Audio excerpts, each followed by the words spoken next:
Ah bah oui, t'as envie d'investir en bourse. Alors t'entends des trucs partout sur le réseau, on te promet des business qui rapportent tout de suite, comme quoi avec une IA et 20 euros, tu seras riche dans un mois. Un compte à 20 balles, il l'avait monté à 700 euros en 2 semaines. Je crois qu'à la fin du mois, il était à 3800. Tout est vrai, tout est certifié, tout est sûr. Des jeunes qui se disent millionnaires alors qu'ils ont même pas quitté leur chambre de chez leurs parents, à part pour faire cette vidéo. Non, soyons sérieux, toi, t'es sur vague monde. T'as compris que l'indépendance financière, ça se construit.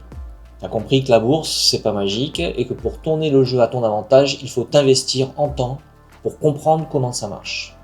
Donc je vais te faire gagner du temps en passant en revue les notions de base que tu dois connaître pour savoir de quoi on parle. Et t'inquiète, on aura l'occasion d'approfondir les choses sur cette chaîne, ensemble, au fur et à mesure, et à la fin tu vas devenir un crack. Alors on commence par le commencement. La bourse, c'est un marché, un endroit, aujourd'hui essentiellement virtuel, où des gens qui veulent vendre des morceaux, des parts d'entreprise rencontrent des gens qui veulent en acheter. Ces parts d'entreprise, on les appelle des actions. Quand une entreprise a besoin de cash pour se développer, elle peut entrer en bourse. Elle découpe alors sa valeur en petites portions et ça permet à des millions d'investisseurs dans le monde entier d'en acheter, d'en revendre un petit bout. Toi, moi, n'importe qui. Et cet échange, il se passe sur des places boursières.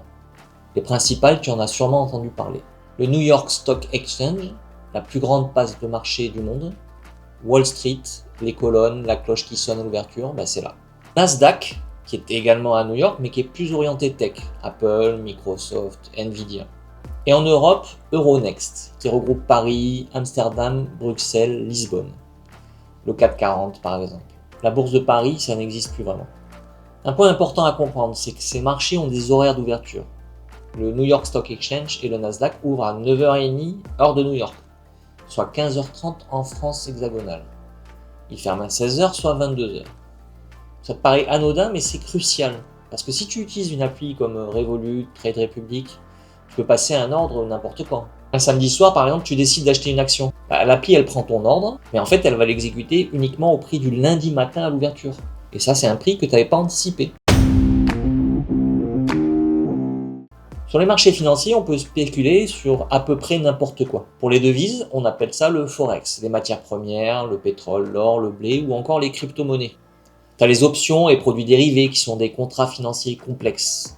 Et même, tu peux parier sur la chute d'une entreprise. Ça s'appelle la vente à découvert. C'est d'ailleurs ce que fait Bill Gates, chantre de l'écologie, qui parie contre Tesla. Allez comprendre. Cette chaîne, elle ne s'intéresse pas vraiment à la spéculation. D'abord, c'est mon point de vue, ça n'a aucun intérêt en termes de l'économie réelle. Parfois même, ça l'affecte. Et aussi tout simplement parce que ce n'est pas aussi efficace que l'investissement. Il a été démontré que la spéculation rapporte en moyenne 7% de moins que l'investissement sur le long terme. Ce qui nous intéresse, ce sont 3 choses. Une action, c'est une fraction de la propriété d'une entreprise. Tu achètes une action Apple, tu es très modestement propriétaire d'Apple. Si Apple performe, ta part de sa valeur augmente. Si Apple dévisse, elle baisse. Simple. Basique. Une obligation, c'est un prêt. Tu prêtes de l'argent à une entreprise ou à un État et il te rembourse avec des intérêts sur une durée définie. Il y a moins de risques, donc moins de rendement.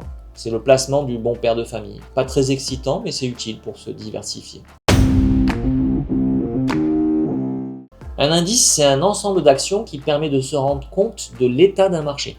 Donc le CAC 40 par exemple, c'est les 40 plus grandes entreprises françaises cotées. Le SP500, c'est les 500 plus grandes entreprises américaines. Mais en fait, il y en a plein d'autres. Pour rappel, je te remets le schéma de la performance du CAC 40 par rapport au SP500. Donc on utilise cet outil, l'indice, pour mesurer le marché de manière globale. Mais on ne peut pas acheter cet indice. Par contre, il y a les ETF, Exchange Traded Fund. Je sais, mon anglais est parfait. Be you. Be proud of you because you can do what we want to do. C'est un produit qui réplique un indice. Tu achètes un ETF SP500, tu achètes d'un coup une exposition aux 500 plus grandes boîtes américaines. C'est simple, c'est peu coûteux, c'est efficace, c'est la solution pépère sans te prendre la tête. Par exemple aussi un ETF MSCI World qui couvre les marchés développés du monde entier ou un ETF SP500 qui serait éligible au PEA. C'est une base très solide. On aura l'occasion sur cette chaîne de réfléchir aux différentes opportunités. Pour acheter des actions, des ETF, tout ce genre de produits, tu as besoin d'un intermédiaire. On appelle ça un broker, un courtier en français. C'est lui qui a accès au marché financier et qui exécute tes ordres d'achat et de vente. Les différents éléments que tu achètes en bourse, on appelle ça des titres. Et le compte dans lequel tu détiens tes titres, ça s'appelle un CTO, un compte titre ordinaire. C'est l'enveloppe en gros. T'as pas de plafond, pas de contraintes géographiques, tu peux acheter du Apple, du Nvidia, du japonais, du brésilien depuis ton canapé. En fait, tu as une liberté totale. Alors revenons sur les horaires.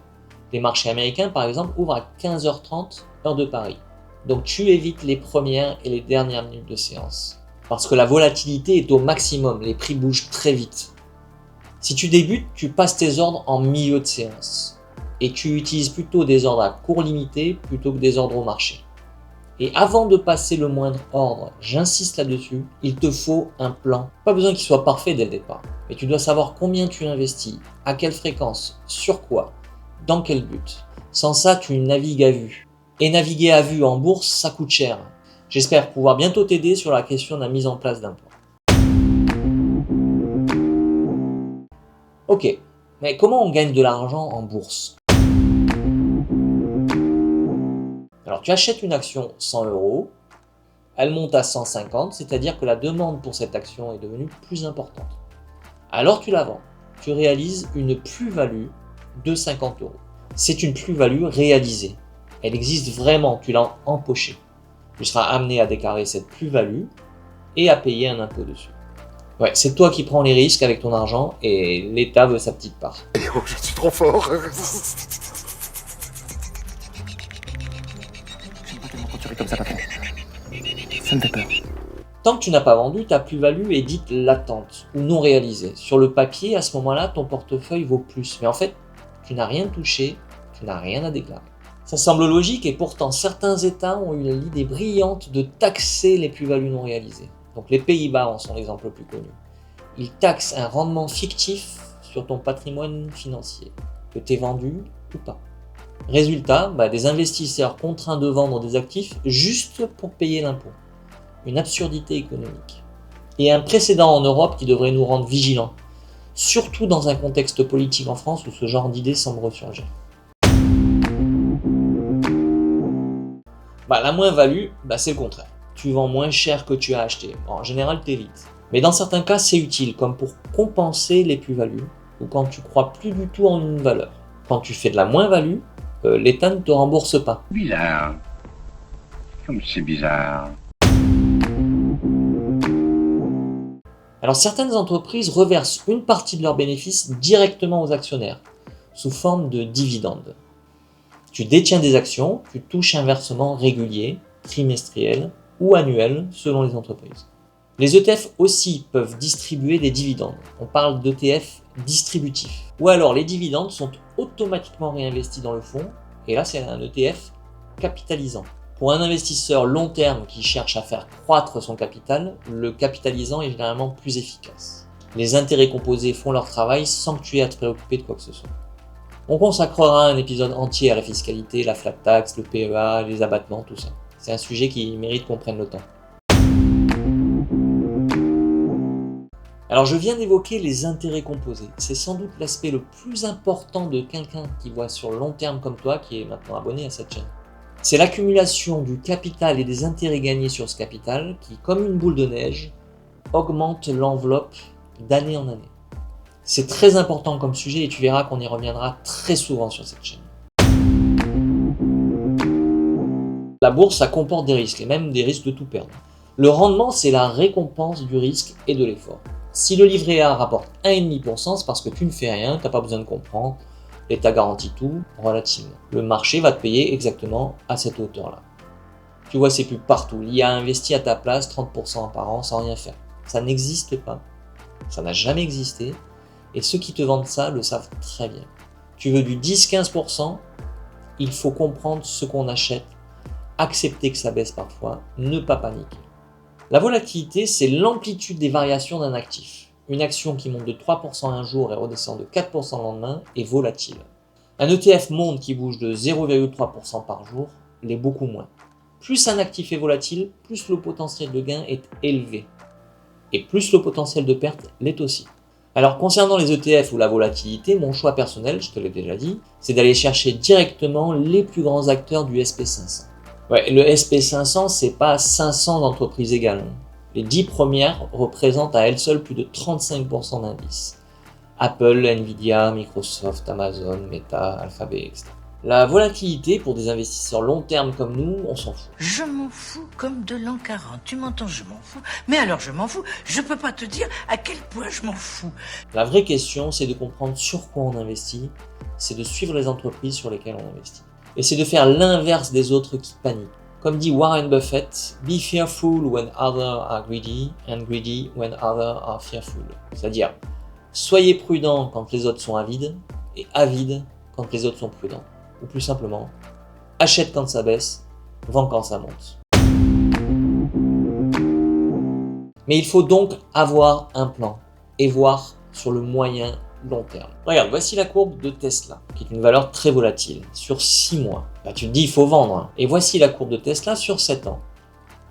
T'as compris? Ce qui compte, c'est de connaître les valeurs sur lesquelles on investit. Être rigoureux et patient. Voilà, tu as maintenant le vocabulaire qui te permet de mieux comprendre de quoi on parle. Les marchés, ce qu'on y achète, comment on y accède, comment on gagne, où on perd, comprendre les risques et les gérer. Bon, c'est une première approche, hein, mais c'est indispensable pour la suite. Dis-moi en commentaire si tu connaissais ces termes, ou encore les termes auxquels j'ai pas pensé. Et puis la semaine prochaine, je te prépare quelque chose qui pourrait valoir de l'or, vraiment. Alors reste dans le coin. Et en attendant la prochaine vidéo, tiens bien raide, pas molly.